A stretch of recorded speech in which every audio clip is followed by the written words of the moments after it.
जाकिर नाइक साहब दुनिया के 175 से ज़ायद ममालिक के अंदर बैनुल अक़वामी टीवी चैनल्स पर खिताब कर चुके हैं। इनकी 100 से ज़्यादा तकरीरें, मकालमे, मबाइसे और सिम्पोजियम DVDs के ऊपर भी दस्तयाब हैं।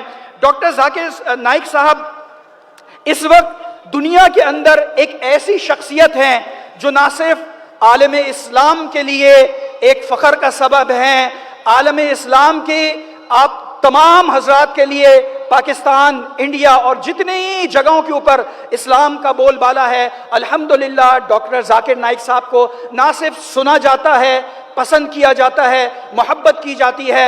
ये कराची तशरीफ लाए हैं तो कराची वालों की तरफ से जब ये माइक के ऊपर आते हैं तो इनका वो शायाने शान इस्तकबाल होना चाहिए कि इनको पता लगे कि ये शहर इल्म वालों से मोहब्बत करने वाला शहर है। डॉक्टर जाकिर नाइक साहब को मैं खिताब की दावत देता हूं, आपकी भरपूर तालियों में अपनी सीट से उठकर डॉक्टर जाकिर नाइक साहब का इस्तकबाल कीजिए।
वो सेटिंग वाले बंदे जरा प्लीज आए, मॉनिटर स्पीकर्स जो ना थोड़ा आगे करने, सेटिंग वाले बंदे, साउंड सिस्टम वाले बंदे प्लीज, इंजीनियर्स जल्दी आए, मॉनिटर स्पीकर्स दोनों करीब करने, सामने करने, जाकिर भाई के सामने।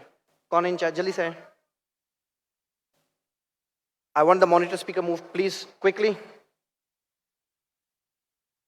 साउंड सिस्टम, शाहनवाज यहाँ करीब सामने लेके आए, as much as you can.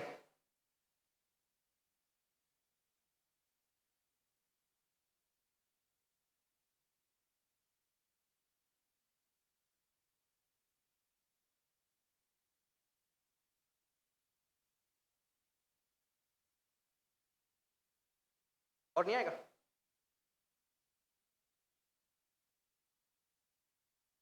नहीं आ रहा है।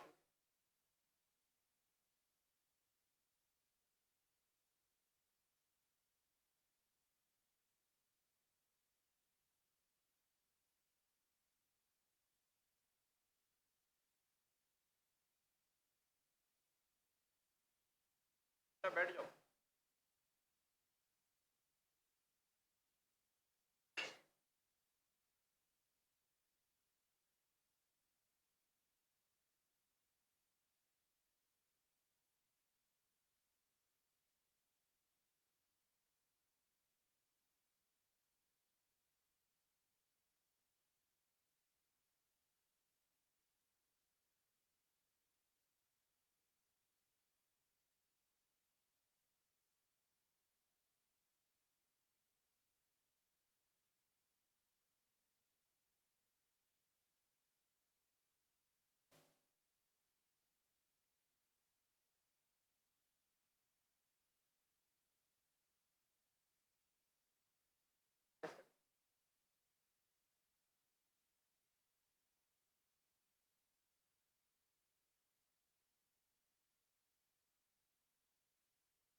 अल्हम्दुलिल्लाह वस्सलातु वस्सलाम अला रसूलिल्लाह व अला आलिहि वसहबिहि अजमईन, अम्मा बाद।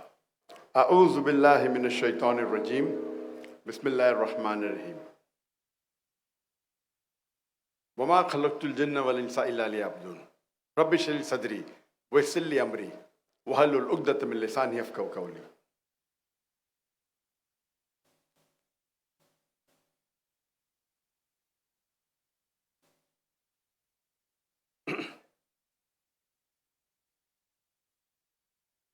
अल्हम्दुलिल्लाह,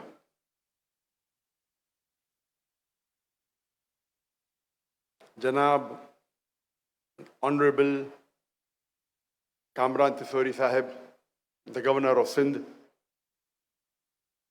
मेरे बुजुर्गों और मेरे अजीज भाई और बहनों, अस्सलामु अलैकुम व रहमतुल्लाहि व बरकातुहू।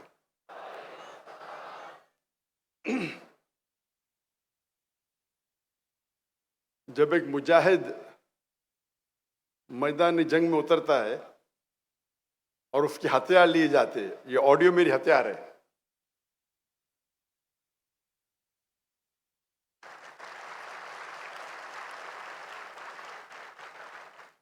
अल्लाह से उम्मीद करता हूं कि ये ऑडियो को जल्द से जल्द अच्छा करे। तकरीर शुरू करने के पहले, जैसे आप सब जानते हैं कि मेरी तालीम अंग्रेजी में हुई है, तो हो सकता है कि इस उर्दू तकरीर में मैं गलतियां करूंगा, तो उसके लिए माजरत चाहता हूं। 2 दिन पहले जब गवर्नर साहब ने मुझे बुलाया था, तो 12 साल के बाद मैं पब्लिक में उर्दू में तकरीर कर रहा हूं।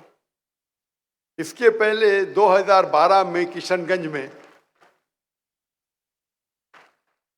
2012 हिंदुस्तान में, बिहार में किशनगंज में 10 लाख से ज्यादा मजमा था, वहां मेरी आखिरी उर्दू तकरीर थी।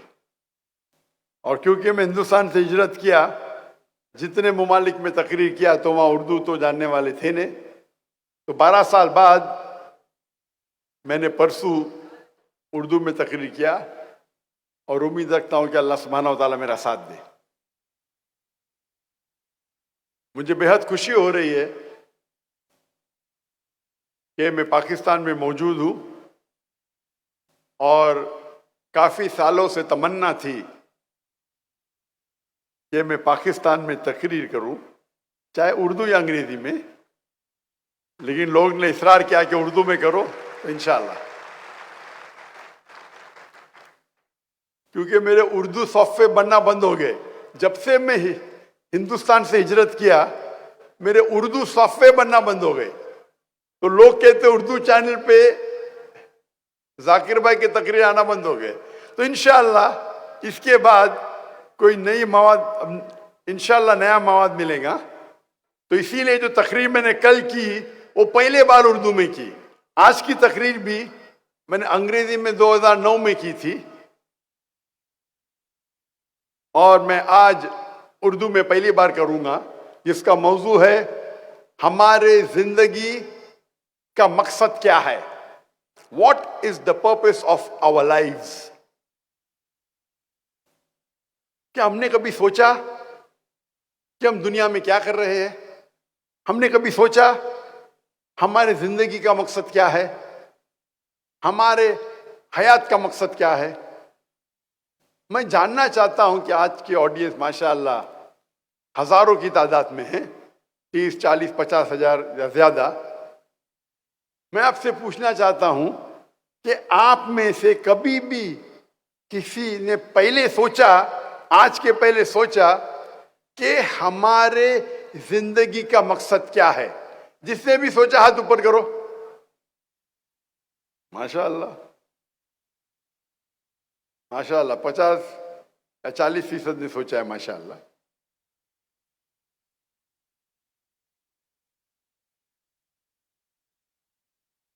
और इसका जवाब क्या है? हमारे जिंदगी का मकसद क्या है? क्या हमें जरूरी है जानना हमारी जिंदगी का मकसद क्या है? मैं आपको चंद मिसाल पेश करूंगा, फिर आप ये जान सकते हैं या समझ सकते हैं कि जिंदगी का मकसद जानना जरूरी है क्या नहीं। अगर एक शख्स एक चौराहे पे आता है और एक सड़क पे गुजरने वाले आदमी से पूछता है, क्या ये सड़क किधर जा रही है? वो आदमी उससे पूछता है, आपको कहां जाना है?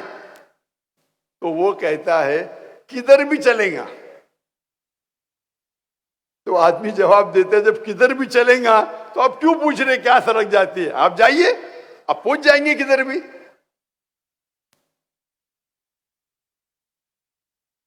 मैं और एक मिसाल देता हूं आपको। एक शख्स बिल्डर होता है, बोलता है मैं बिल्डिंग बांधूंगा। तो एक शख्स पूछता है, कितने माले की बिल्डिंग बांधना चाहते हैं आप?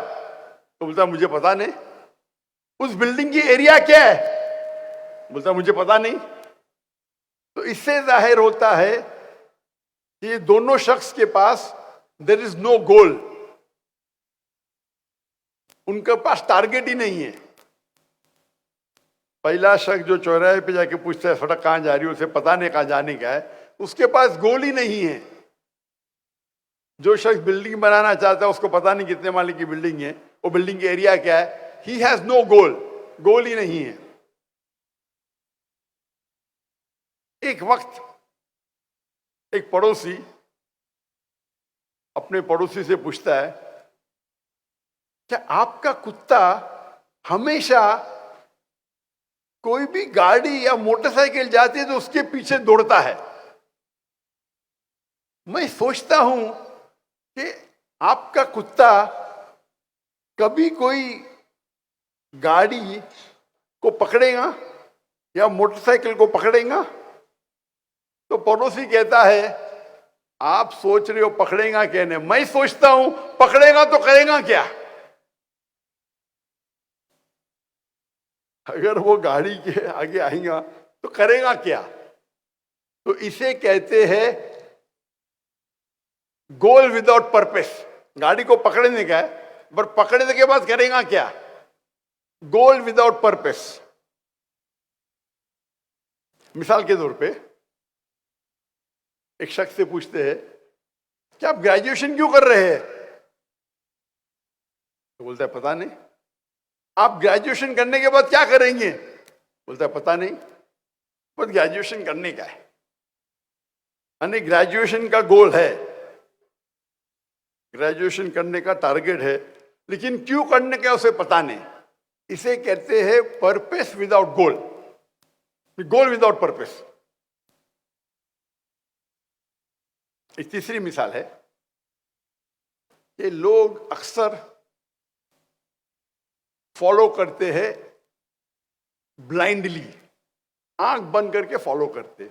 एक शख्स से पूछते कि आप कॉमर्स में ग्रेजुएशन करें, क्यों कर रहे? क्योंकि मेरा दोस्त कर रहा है। करने के बाद क्या करेंगे? मुझे नहीं पता। एक शख्स बॉलीवुड की हिंदी पिक्चर देखता है और देखता है कि वो हीरो अमिताभ बच्चन बॉम्बे में आता है, चंद दिनों में करोड़पति बन जाता है। तो समझता है मैं भी बॉम्बे आऊंगा या मैं कराची आऊंगा, 4-5 दिन में करोड़पति बन जाऊंगा। वो पिक्चर देख के हीरो से मुतासिर होता है। एक शख्स बोलता है कि मुझे हायोंडाई i10 खरीदने का है। क्यों? क्योंकि शाहरुख खान वो गाड़ी चलाते हैं। शाहरुख खान हायोंडाई i10 चलाते, इसीलिए उसे हायोंडा खरीदने का है। मैं उससे कहता हूं, शाहरुख खान कभी जिंदगी में वो एडवर्टीजमेंट में पहले कभी हायोंडा में बैठा नहीं होगा ना, कब बाद में बैठेगा। वो इश्तिहार के लिए, एडवर्टीजमेंट के लिए शायद बैठा होगा। उसके पास शायद BMW होंगी या मर्सिडीज होंगी। आप शाहरुख खान को देख ले हायोंडा में बैठते, आपको हायोंडा खरीदने का है। दूसरा शख्स कहता है कि मुझे टैगोर की घड़ी खरीदने का है। मेरा क्यों? क्योंकि शाहरुख खान टैगोर की घड़ी पहनते। तो इसे कहते हैं कि ब्लाइंडली फॉलोइंग।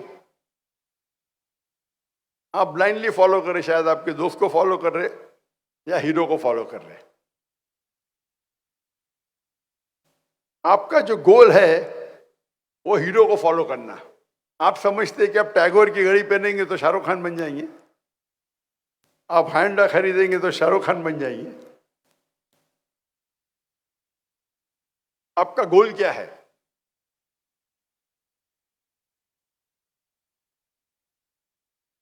और कुछ लोग का गोल होता है लेकिन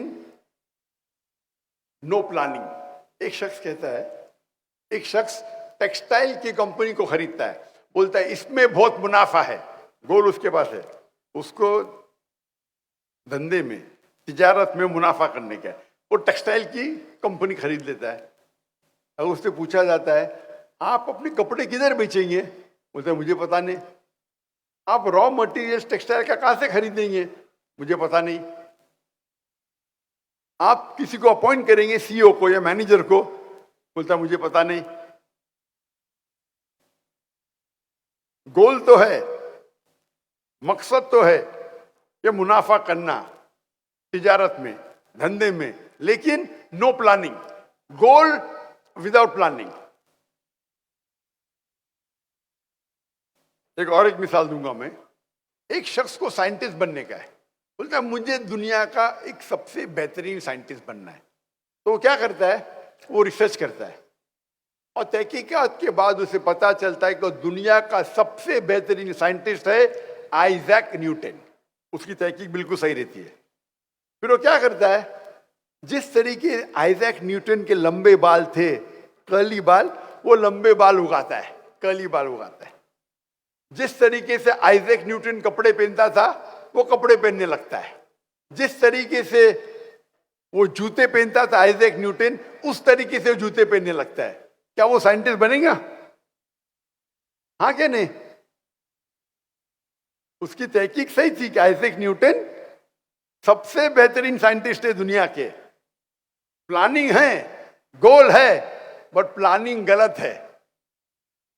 बाल उगाने से, कपड़े पहनने से, आइजैक न्यूटन जैसे जूते पहनने से कोई साइंटिस्ट नहीं बनता है। तो इसे कहते हैं गलत प्लानिंग।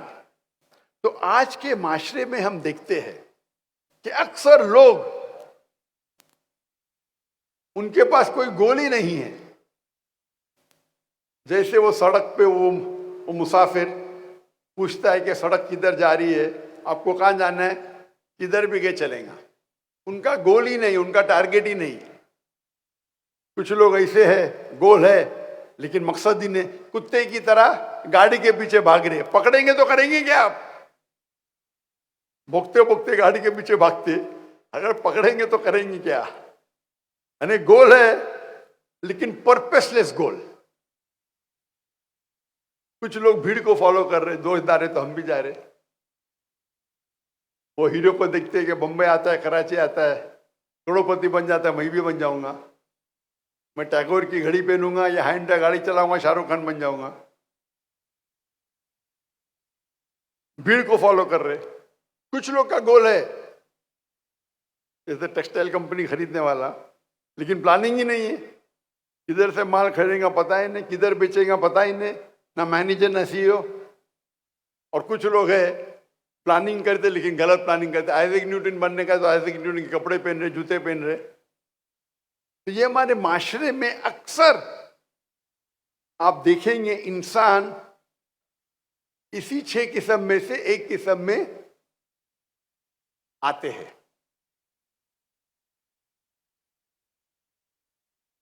हमारी जिंदगी का मकसद क्या है? आप सोच सकते हैं, अगर हम इन किस्म के लोगों जैसे होंगे तो हमारी जिंदगी का मकसद क्या है? इस सवाल का जवाब, हमारी जिंदगी का मकसद क्या है, सबसे बेहतर कौन दे सकता है? डॉक्टर जाकिर नाइक? बिल्कुल नहीं। क्या एक डॉक्टर दे सकता है? क्या एक साइकोलॉजिस्ट इस सवाल का जवाब दे सकता है? सबसे बेहतरीन जवाब इस सवाल का, हमारे जिंदगी का मकसद क्या है, कौन दे सकता है? हमारा खालिक, हमारा मालिक अल्लाह सुब्हानहू व तआला। अल्लाह सुब्हानहू व तआला से बेहतर जो हमारा खालिक है, हमारा मालिक है, क्या कौन उससे बेहतर इस सवाल का जवाब दे सकता है? हाँ या नहीं? अल्लाह ताला फरमाते हैं, इस तकरीर के शुरू में मैंने एक आयत की तिलावत की, सूरह धारियात, सूरा नंबर 51, आयत नंबर 56, आयत नंबर 56, वमा खलक़तुल जिन्न वल इंसा इल्ला लियअब्दुन,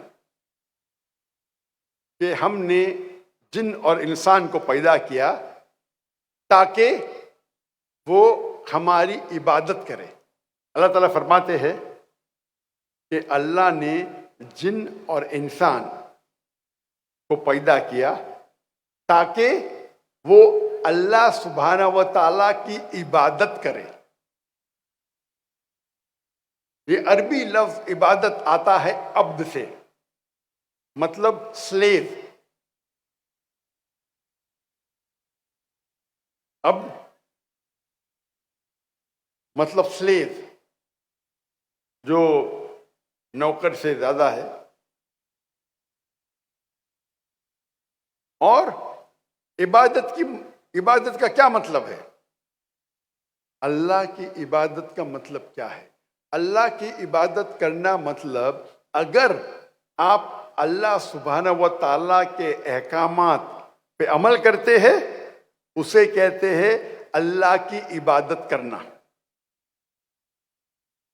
जो अल्लाह ताला कुरान मजीद में फरमाते हैं उसके ऊपर आप चलते हैं तो उसे कहते हैं इबादत करना अल्लाह की।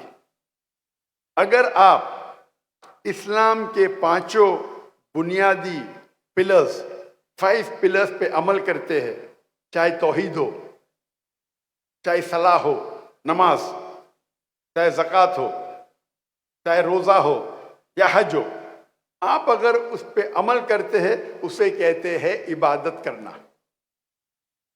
आप कोई भी हुक्म अल्लाह का, जो अल्लाह कुरान मजीद में फरमाते हैं या अल्लाह के रसूल के जरिए फरमाते हैं हदीस में, अगर उस पर आप अमल करते हैं उसे कहते हैं इबादत करना।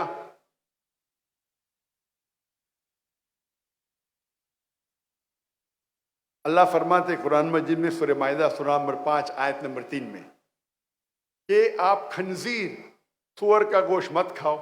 अगर आप खंजीर नहीं खाते, सूअर का गोश्त नहीं खाते, आप इबादत कर रहे। अल्लाह ताला फरमाते सूरह माइदा में सूरा नंबर 5 आयत नंबर 90 में, शराब मत पियो। अगर आप शराब नहीं पीते, आप इबादत कर रहे। अल्लाह ताला फरमाते कुरान मजीद में कि सच बोलो, झूठ मत बोलो। अल्लाह फरमाते रिश्वत मत दो, चीटिंग मत करो। अगर आप सच बोलते हैं, झूठ नहीं बोलते हैं, रिश्वत नहीं देते, चीटिंग नहीं करते, आप अल्लाह की इबादत कर रहे।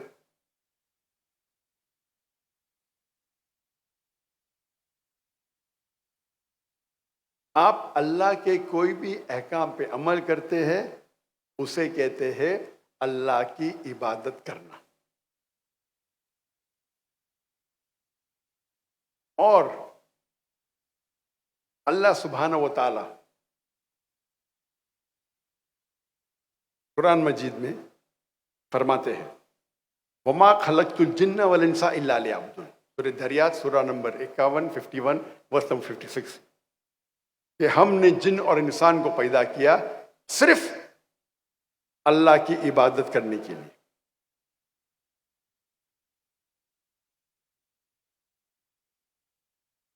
और अल्लाह ताला फरमाते हैं कि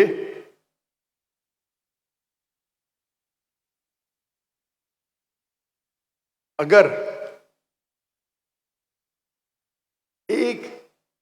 आप कोई अगर इक्विपमेंट या मशीन को खरीदते हैं तो मशीन के साथ आता है इंस्ट्रक्शन मैन्युअल, उस मशीन को किस तरीके से इस्तेमाल करना। और जितनी पेचीदा मशीन है, जितनी कॉम्प्लिकेटेड मशीन है, उतनी ज़रूरत है आपको इंस्ट्रक्शन मैन्युअल की। अगर आप मुझे इजाज़त देते कि इंसान को मैं एक मशीन कहूँ, तो आज दुनिया में सबसे पेचीदा मशीन, सबसे कॉम्प्लिकेटेड मशीन है इंसान। क्या इंसान को इंस्ट्रक्शन मैन्युअल की ज़रूरत नहीं है? क्या इस इंसान को इंस्ट्रक्शन मैन्युअल की ज़रूरत नहीं है? इस कॉम्प्लिकेटेड मशीन इंसान की इंस्ट्रक्शन मैन्युअल कौन सी है?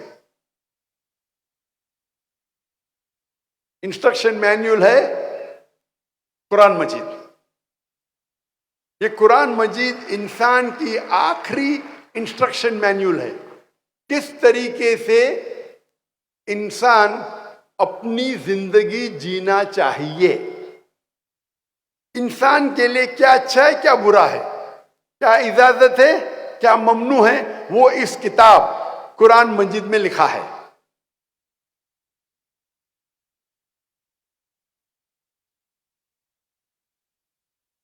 ये अल्लाह का आखिरी कलाम, आखिरी वही, आखिरी नबी मोहम्मद सल्लल्लाहु अलैहि वसल्लम पे नाजिल की गई है। लोग पूछते हैं कि अल्लाह सुब्हाना व ताला क्यों चाहते हैं कि हम अल्लाह की तारीफ करें? अल्लाह क्यों चाहता है हम कहें अल्हम्दुलिल्लाह? अल्लाह क्यों चाहता है हम कहें अल्लाह अकबर? अल्लाह को क्या अल्लाह तारीफ के मोहताज है? नौज़ बिल्लाह। क्या अल्लाह को जरूरत है कि हम अल्लाह अकबर बोले? इसका जवाब अल्लाह ताला फरमाते कुरान मजीद में, अल्लाह फरमाते हैं कि आपको अल्लाह की जरूरत है। अल्लाह कोई भी चीज, अल्लाह को कोई भी चीज की जरूरत नहीं, और अल्लाह सारी तारीफ अल्लाह के लिए है। ये अल्लाह ताला फरमाते सूरह नहल में, सूरह नंबर 16 में, कि अल्लाह तुमको अल्लाह की जरूरत है, अल्लाह को किसी भी चीज की जरूरत नहीं, और सारी तारीफ अल्लाह के लिए। यू नीड अल्लाह सुब्हाना व ताला। Allah is free of all wants, worthy of all praises.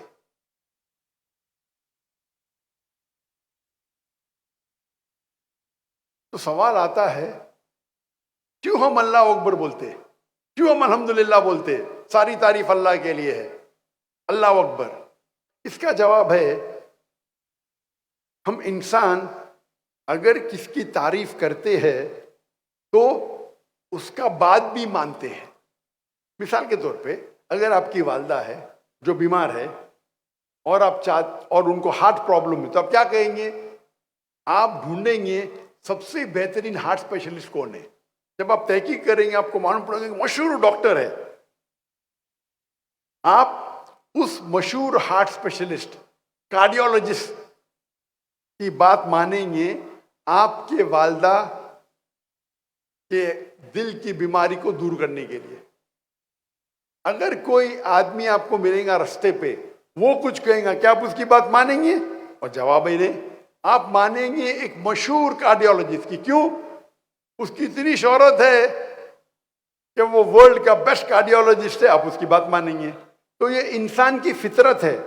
जो आदमी की आप इज्जत करते हैं, जो आदमी की तारीफ करते हैं, आप उसका कहना मानते हैं। तो अल्लाह सुब्हाना व ताला चाहता है कि आप अल्लाह की तारीफ करें, नहीं ताकि वो ऊंचे हो। आप अल्लाह अकबर 10 बार बोलो, लाख बार बोलो, अल्लाह अकबर तो ऑलरेडी अल्लाह अकबर है, उससे ज्यादा अकबर हो ही नहीं सकते। अल्लाह ऑलरेडी चोटी पे है। आप 10 बार बोलो, 1000 बार बोलो, अल्लाह को कोई फर्क पड़ता नहीं।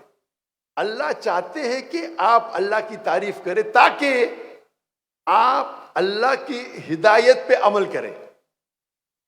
जब आप अल्लाह की तारीफ करते, अल्लाह अकबर, अल्लाह इज द ग्रेटेस्ट, अल्लाह सबसे बड़ा है, अल हाकिम, अल्लाह सबसे हिकमत वाला है, अर रहीम, अल्लाह सबसे रहमत वाला है,